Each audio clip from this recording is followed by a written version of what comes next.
मेरा नाम आरती है। मैं लंदन जाने वाली थी। मुझे वहाँ एक प्रोजेक्ट मिला था। मैं एक आईटी कंपनी में जॉब करती थी। 5 साल जॉब करने के बाद मैंने लंदन के लिए अप्लाई की थी और वहाँ मुझे प्रोजेक्ट मिल गई थी। मैं वहाँ शिफ्ट होने जा रही थी। मन ही मन बहुत खुश थी कि मेरी किस्मत बदलने वाली है, पर शायद मेरी किस्मत में कुछ और ही लिखा था। हम जैसा सोचते हैं अक्सर वैसा नहीं होता।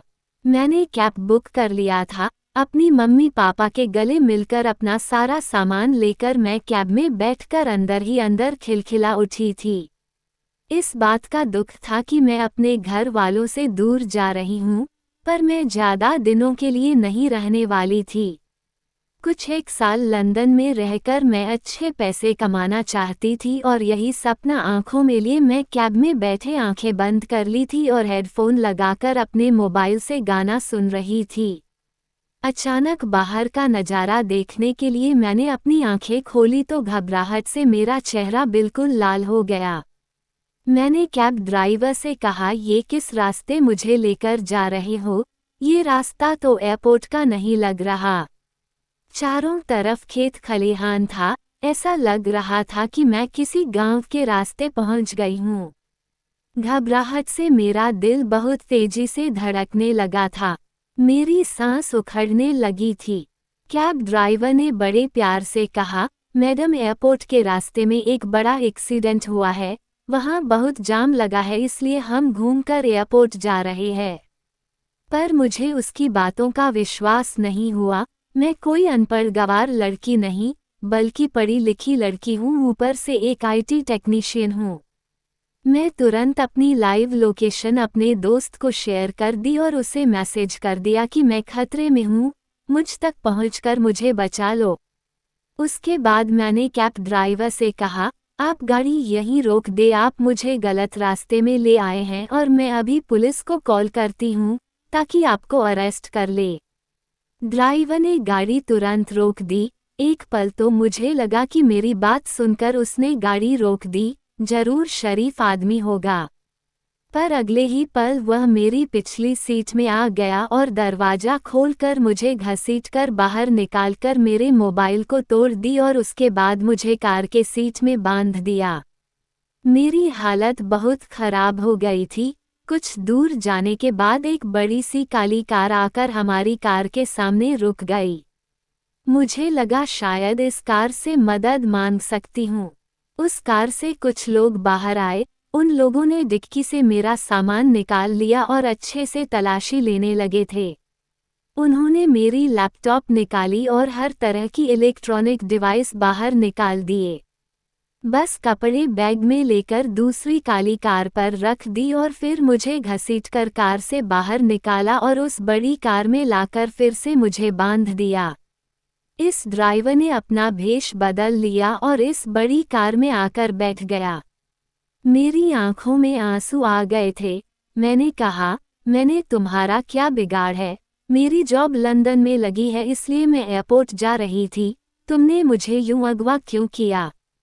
प्लीज़ भगवान के लिए मुझे छोड़ दो। अगर मुझसे कोई गलती हो गई हो तो मुझे माफ़ कर दो। प्लीज़ मुझे छोड़ दो।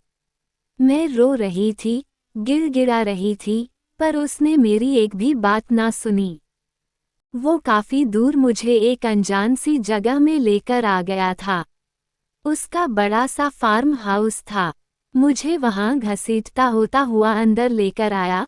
कुछ पेपर्स मेरे हाथ में थमा दिए और कहा, इसे साइन कर दो। जब उन पेपर को मैंने देखा तो मेरे पैरों तले से जमीन निकल गई। वो कोई मामूली पेपर्स नहीं थे, बल्कि मैरिज रजिस्ट्री के पेपर थे। आंखों में आंसू लिए मैं उस आदमी को देखने लगी थी। आदमी बहुत ही हैंडसम था, दिखने में काफ़ी मस्त और बहुत ही मस्त बॉडी थी। उसने हाथ में महंगी घड़ी पहनी हुई थी। हो सकता है कोई रईस इंसान हो। मैंने कहा, मैं ये पेपर्स में साइन नहीं करूंगी, पर वो मुझे धमकाने लगा और ज़बरदस्ती पेपर में मेरे दस्तखत ले लिए और कह दिया, आज से तुम मेरी पत्नी हो। उसके बाद अपनी कार में बैठाकर मुझे वापस शहर लेकर आ गया था। एक बहुत बड़ी बिल्डिंग के अंदर मुझे लेकर आ गया था। उस बिल्डिंग के अंदर ढेर सारे पहरेदार थे और सबके हाथ में बंदूक थी। सबको देखकर मेरी जान सूख गई थी। उसने एक लड़की को मेरे कमरे में भेज दिया था, जिसने मुझे दुल्हन की तरह तैयार कर दिया था। यह शादी जबरदस्ती की शादी थी और मैं इस शादी को किसी भी हाल में नहीं मानना चाहती थी। मेरी लाइफ लंदन में सेट होने वाली थी और अब मैं यहाँ कैद हूँ, तो रो रो कर मेरा बुरा हाल हो गया था। ना जाने मेरी मम्मी पापा का क्या हाल हुआ होगा। मेरे दोस्त ने तो अब तक मेरे मम्मी पापा को खबर दे दी होगी। मैं बहुत ज़्यादा घबराने लगी थी। अभी 2 महीने पहले ही मेरे लिए शादी का रिश्ता आया था। लड़का काफ़ी अच्छा था, तो मेरे मम्मी पापा मेरी शादी वहाँ करवाना चाहते थे। अभी मैं अपना करियर बनाना चाहती थी और लंदन जाने के लिए ट्राई कर रही थी। मैंने वह रिश्ता ठुकरा दिया था और ऐसे भी मैं मन ही मन सुमित को चाहती हूँ। हम दोनों सालों से दोस्त हैं। सुमित भी मुझे चाहता है, पर हम दोनों ने अपने मन की बात एक दूसरे को अब तक नहीं बताई, क्योंकि मैंने सुमित से साफ साफ कह दिया था कि अभी मैं शादी के चक्कर में नहीं पड़ना चाहती। वह मुझसे हंसी मजाक में यही कहता कि तुम मुझसे शादी कर लेना। मैं भी हंसकर कहती कि हाँ, तब की तब देख लेंगे। सुमित कहता, मैं तुम्हारा इंतजार करूँगा। मैंने कहा, ठीक है, अगर तुम इंतजार कर सकते हो तो कर लो, और अभी 2 साल पहले तो मैं शादी नहीं करने वाली। पर हम दोनों बिल्कुल पक्के दोस्त हैं और एक दूसरे से हमेशा हंसी मजाक करते रहते हैं। सुमित इतना सपोर्टिव है कि मुझे बहुत अच्छा लगता है। आज मैं उसी को मदद के लिए मैसेज भेजी थी, ना जाने बेचारा किस हाल में होगा। उसी के बारे में सोच रही थी, अगर मैं सुमित से शादी कर लेती तो आज ये हाल ना होता। इस अजनबी आदमी से मुझे शादी नहीं करनी पड़ती, या फिर मेरे लिए जो रिश्ता आया था उसे भी अगर हाँ कर देती तो आज ये दिन ना देखना पड़ता। मैं दुल्हन बने एक ऐसे इंसान का इंतजार कर रही थी जो मेरा किडनैपर था और जबरदस्ती शादी के कागजात में मेरे दस्तखत करवाए थे। मैंने सोच लिया था कि मैं उसे अपने करीब नहीं आने दूंगी। वो रात को मेरे कमरे में आ गया। उसको देखते ही मेरा दिल घबरा उठा था। मेरे पास आकर मुझे मुंह दिखाई का तोहफा दिया, पर मैंने उसे लेने से इनकार कर दिया। कहा, तुम मेरे जबरदस्ती के पति हो, मैं ये शादी नहीं मानती। शादी में दोनों की मर्जी शामिल होती है। अभी भी वक्त है, मुझे एयरपोर्ट पहुंचा दो और मेरे लंदन जाने का इंतजाम कर दो। मैं तुम्हारे खिलाफ पुलिस कंप्लेंट नहीं करूंगी। उसने कहा, तुम्हें कैसे छोड़ दूं, तुम तो मेरी पत्नी हो। मैं तुमसे बहुत प्यार करता हूं और 7 जन्म तक इस रिश्ते को निभाऊंगा। मैंने कहा, कैसा प्यार, तुम तो मुझे जानते तक नहीं। लगता है तुम्हारा दिमाग खराब हो गया है, तुम्हें अपना दिमाग का इलाज करवाना चाहिए। मेरी बात सुनकर उसके चेहरे में गुस्सा साफ नजर आने लगा था। गुस्से से मेरे पास आया और मेरे कपड़े उतारने लगा। मैंने कहा, देखो मुझे छुओ मत, तुम ये बहुत बड़ी गलती कर रहे हो, मुझसे दूर रहो। मैं उसे पीछे धकेलने लगी थी, पर वह पूरी ताकत के साथ मुझ पर टूट पड़ा। वह बहुत ताकतवर था, ऐसा लग रहा था कोई फाइटर भी हो। बड़ी ही बेरहमी के साथ उसने एक एक करके मेरे सारे कपड़े उतार दिए। मेरी आंखों में आंसू आ गए थे। मैं यूं एक अजनबी के सामने बैठी थी और मेरे कपड़े जमीन पर पड़े हुए थे। अपने हाथों से अपने आप को छुपाने की कोशिश करने लगी थी, तभी वह मेरे करीब आ गया और मुझे चूमने लगा। मैंने अपनी बची हुई ताकत से उसे जोर से धक्का मारा। एक पल के लिए वह पीछे हो गया। दूसरे ही पल वह पूरी ताकत के साथ मेरे ऊपर दोबारा टूट पड़ा। अब मैं चीखने लगी कि मुझे छोड़ दो, पर उसने बेरहमी की हर हद पार कर दी। लेकिन हम दोनों में संघर्ष जारी था। मैं आत्मसमर्पण करने को तैयार नहीं थी। तभी उसने मुझे छोड़ दिया और जाकर अपनी अलमारी खोला और वहां से कुछ रस्सी लेकर आ गया। उसने रस्सी से मेरे हाथ पैर बांध दिए, कहा, अब तुम हिल भी नहीं सकती। मैं सोचने लगी कैसा जालिम इंसान है। मुझे बहुत ज्यादा गुस्सा आ रहा था और मैं उससे बातें सुना रही थी। तभी वह कमरे का मिनी फ्रिज खोलकर ठंडी ठंडी बर्फ लेकर आ गया और मेरे पेट पर रख दिया। ठंडी बर्फ से अब मेरे अंदर सनसनी पैदा हो गई थी। मैं छटपटाने लगी, मैं चिल्लाने लगी कि इसे हटाओ, मेरी हालत खराब हो रही थी। डर से, ठंड से मैं कांपने लगी थी। मेरी आंखों में आंसू आ गए थे और अब मैं बिल्कुल शांत हो गई थी। उसने वह बर्फ मेरे शरीर से हटा दिया और फिर मेरे करीब आ गया और मुझे चूमने लगा था। पर मैं कोई रिएक्शन नहीं दे रही थी, बिल्कुल पत्थर की बन गई थी। वह मुझे चूम रहा था और मैं लाश बनी पड़ी थी। उसने मेरी आंखों में देखा। मैंने आंखों से बताने की कोशिश की, ऐसा मत करो, तभी उसने मुझे छोड़ दिया। मेरे हाथ पांव खोल लिए और मुझे कपड़े दे दिए।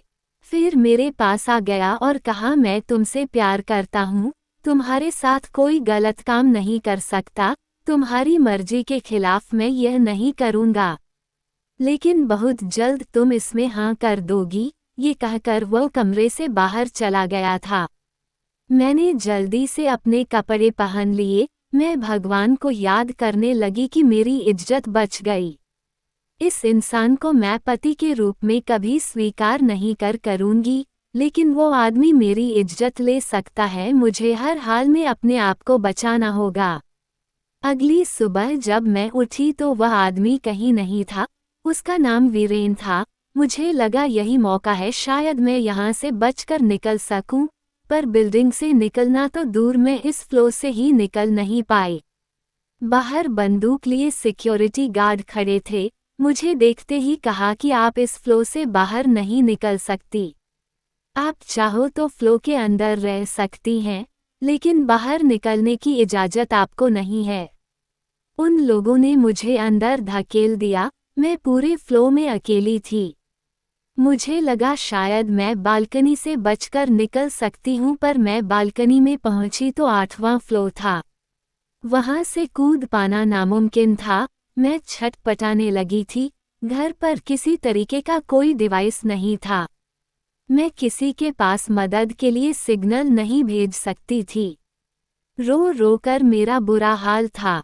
मुझे अपने घर वालों की चिंता हो रही थी, जिस वजह से मैं और ज़्यादा रो रही थी। मेरे बिना ना जाने मेरी माँ का क्या हाल हो रहा था। शाम को 5 बजे तक वह घर आ गया। मैंने कहा, वीरेन, मुझ पर रहम करो, मुझे यहाँ से जाने दो, मेरे घर वाले परेशान हो रहे होंगे। उसने कहा, मैं तुम्हें यहाँ कैद करके नहीं रखना चाहता।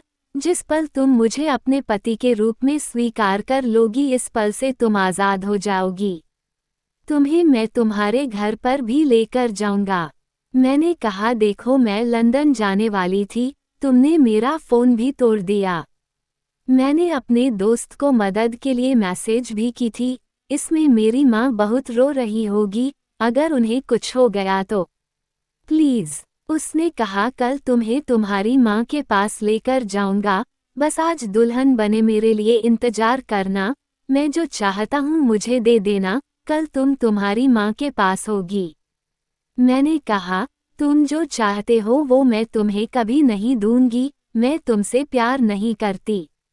वो अचानक ही मेरे करीब आ गया, कहने लगा, तुम मुझसे प्यार जरूर करोगी, कहकर मेरे होठों को चूमने लगा। वह बेकाबू होने लगा था और मैं बिल्कुल वहां शॉक्ड खड़ी थी। मुझे यहाँ से हर हाल में आज़ाद होना था। मैंने कहा, वीरेन, रुक जाओ, मुझे बात करनी है। वो मेरी तरफ देखने लगा। मैंने कहा, मैं लंदन जाने वाली हूँ, अगर तुम मुझे मेरे घर वालों से कांटेक्ट करने दो और लंदन जाने दो और यह झूठ की मैरिज पेपर फाड़ कर फेंक दो, तो मैं तुम्हारे साथ एक रात गुजारने को तैयार हूँ। ये कहकर मैं उसकी तरफ देखने लगी थी। वह मेरी तरफ बहुत ही गुस्से से देख रहा था। कहा, तुमने अपने आप को इतना छोटा कैसे कर लिया? तुम कोई बाजारू औरत नहीं हो, मेरी पत्नी हो। तुम एक रात के बदले में मुझसे ये सब चीज़ मांग रही हो। प्यार के बदले में कुछ भी मांगोगे तो तुम्हें देने को तैयार हूँ। अगर तुम्हारे साथ एक रात गुजारना ही होती तो तुमसे शादी क्यों करता? उस वक्त तुम्हारे साथ गलत काम कर लेता। कल रात भी मैंने तुम्हें छोड़ दिया था। मैंने कहा, जबरदस्ती किसी का प्यार हासिल नहीं किया जा सकता। उसने कहा, जबरदस्ती कहाँ किया? मैंने कहा, तुम मुझे किडनैप करके यहाँ लेकर आए हो, यहाँ कैद करके रखा है, ये जबरदस्ती नहीं है तो क्या है? तुमने मेरा करियर खराब कर दिया। उसने कहा, करियर खराब किया है तो मैं बना भी दूंगा, मुझे प्यार देकर तो देखो मैं तुम्हें क्या देता हूँ। मैं आईटी कंपनी का मालिक हूँ, तुम्हें टेक्निकल ऑफिसर बना दूंगा, लंदन में जितना कमाने वाली थी उससे ज़्यादा कमाओगी। मैंने कहा, हो सकता है तुम बहुत रईस हो, पर पैसे से सब चीज़ नहीं खरीदी जा सकती। उसने कहा, हो सकता नहीं, मैं सच में रईस हूँ और मैं पैसों से तुम्हारा प्यार नहीं चाहता, प्यार के बदले तुम्हारा प्यार चाहता हूँ और तुम्हें खुश देखना चाहता हूँ। तुम्ही ने मेरा रिश्ता ठुकरा दिया था, वरना तुम्हें ये दिन देखना ना पड़ता। मैंने कहा, कौन सा रिश्ता? उसने कहा, अभी 2 महीने पहले ही तुम्हारे पापा मम्मी के पास अपना रिश्ता भेजा था, पर तुमने ना कर दी थी। फिर भी मैंने कुछ नहीं कहा था, सोचा था तुम्हारा प्यार पा लूंगा। लेकिन फिर पता चला तुम इस देश को छोड़ कर जा रही हो, बहुत मजबूरी के साथ ही मैंने तुम्हें किडनैप किया। मैं वैसा इंसान नहीं हूँ, बस दीवाना हूँ तुम्हारे प्यार का, अभी से नहीं बचपन से। मैंने कहा, क्या कह रहे हो? मुझे कुछ समझ में नहीं आ रहा, तुम तो मुझे बचपन से जानते तक नहीं हो। उसने कहा, मैं तुम्हें बचपन से जानता हूँ, हम क्लास 8-9 में साथ पढ़े थे।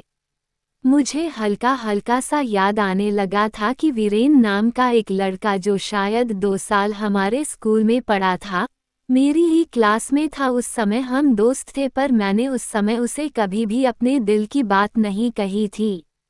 हमारे बीच में कुछ ऐसा वैसा हुआ भी नहीं था, बस एक बार हम साथ खेलने के लिए दूसरे स्कूल गए थे।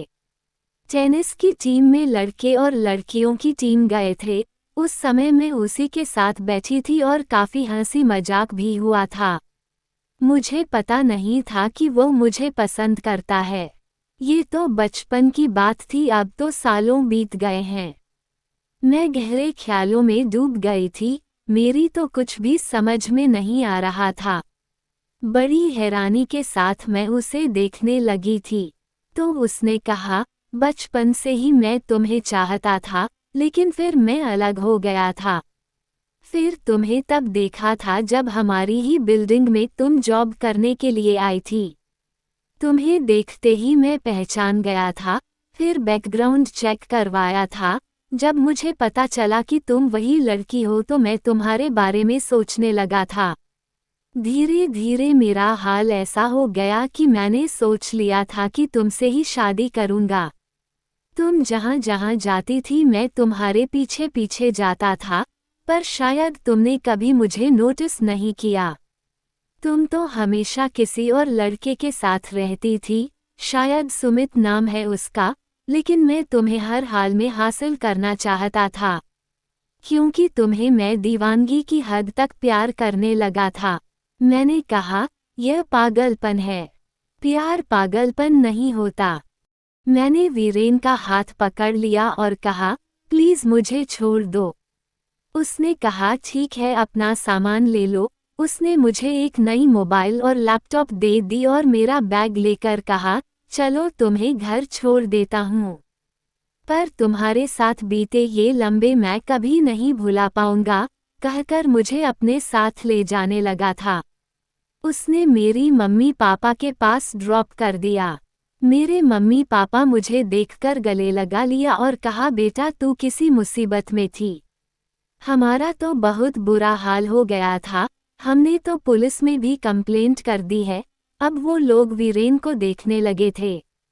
मेरे पापा ने कहा तुम वही लड़के हो ना जिसने मेरी बेटी के लिए रिश्ता भेजा था। मैंने अपनी मम्मी पापा से सारी बातें बता दी। वीरेन वहां से चला गया था। मैं उस शादी के बारे में सोच रही थी। उन पेपर्स में मैंने साइन किए थे। मेरा हाल ऐसा था कि मैं अपनी नौकरी छोड़ दी थी।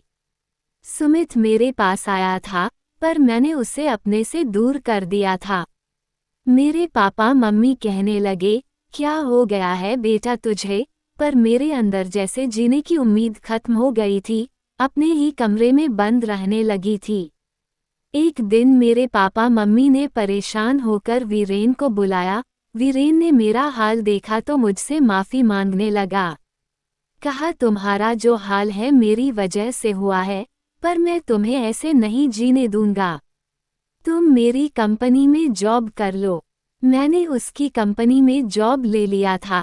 करीब 1 साल तक मैंने उसकी कंपनी में काम किया और उसके बाद धीरे धीरे वीरेन के करीब आने लगी थी। एक दिन मैंने उससे कहा कि वीरेन मैं तुम्हारे साथ जिंदगी बिताना चाहती हूँ।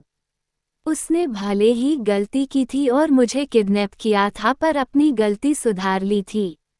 उसने मेरी इज्जत पर दाग नहीं लगने दिया था और मेरे साथ पिछले 1 साल से बहुत प्रोफेशनल पेश आया था। अपनी अच्छाई से उसने मेरा दिल जीत लिया था। मेरे पापा ने खुशी खुशी मेरी शादी वीरेन से करवा दी। उसके बाद उसने सारी जिंदगी मेरा बहुत अच्छे से ख्याल रखा। दोस्तों, अगर आपको यह वीडियो पसंद आई हो तो कमेंट कर जरूर बताएं। आपको ऐसे ही मजेदार वीडियो के लिए हमारे YouTube चैनल को सब्सक्राइब करना ना भूलें। धन्यवाद।